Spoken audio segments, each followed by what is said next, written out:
As you date different people, you're probably thinking, at least in the back of your mind, about who might be an appropriate future marriage partner.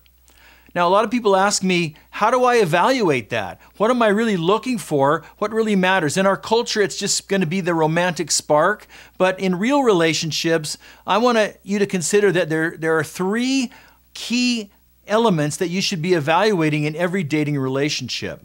And now you may have other things you add to as well, but these for me are foundational. And as the relationship develops, then you're probably going to want to talk about these things with the other person as well. The first one is character. Now, character isn't particularly sexy, but this is the absolute top priority when it comes to evaluating potential life partners. Now, attraction is important. Compatibility is important. We'll talk about that in a minute. But this is the most important because as romance fades, it comes and goes, character remains. And so there are several character traits that you really want to think about as you evaluate the people that you're dating. Number one is unselfishness. This person isn't making it about him or herself all the time. They can empathize with other people's feelings. They put other people first. They're not demanding or clingy or critical or unkind or other self-centered traits.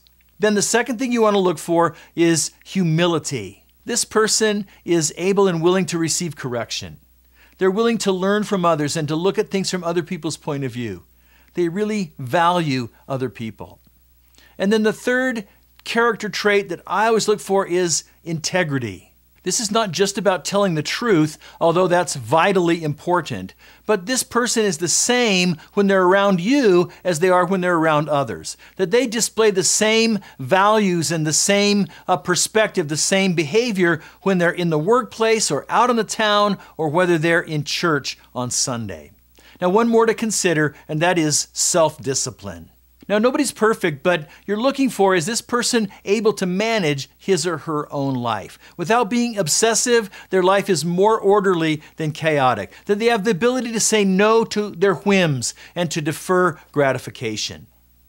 Now, as you think about these four character qualities, then I think you should sit down and make a list of character qualities that are non-negotiable for you in another person. Again, remembering that nobody's perfect, nobody's going to get it right 100% of the time. Now, another thing to consider along these lines is what kind of a person of character are you becoming in your life? Because you're not likely to attract this kind of man or this kind of woman if you're selfish and lack discipline and lack integrity in your own life. So character is the crown jewel of evaluating potential partners in the future. Now, the second thing I want you to look for that's really important next to character is compatibility. Now, I'm not just talking about having common interests, although it's great if you like the same music or the same activities and that sort of thing. But that's really the most shallow level of compatibility. Now, I'm not talking about being clones of each other. It's really better if you're not.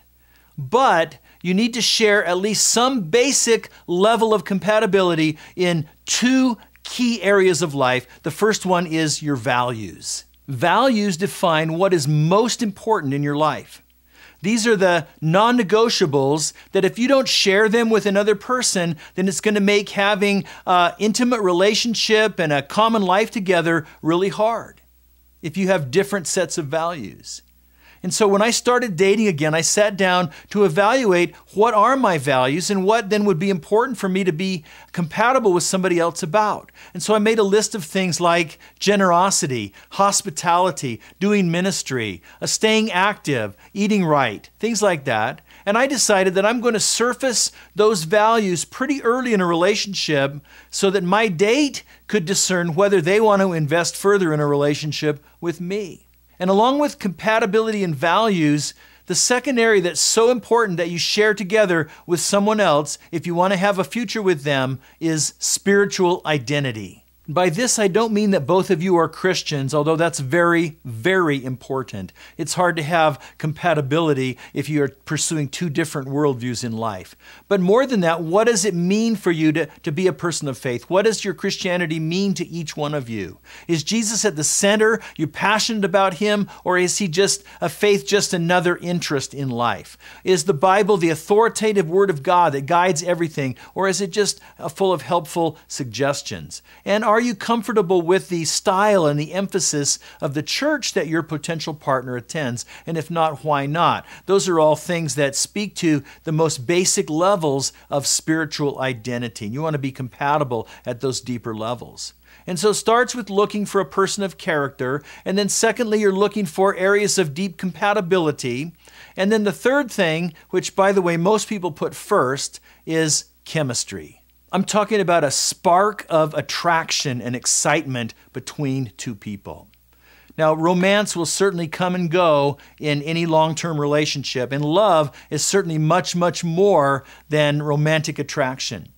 But the Bible teaches us that when all of these other areas of life are coming together and these compatibilities are forming and we trust each other's character, the rest of life is being united, that the ultimate culmination of that is a physical union. And so physical attraction is certainly part of God's picture for marriage. And so I don't recommend that even if there's great compatibility and even if there's great character involved, that a person or a couple should go ahead toward marriage unless there's also this spark of chemistry, there's a romantic attraction between them.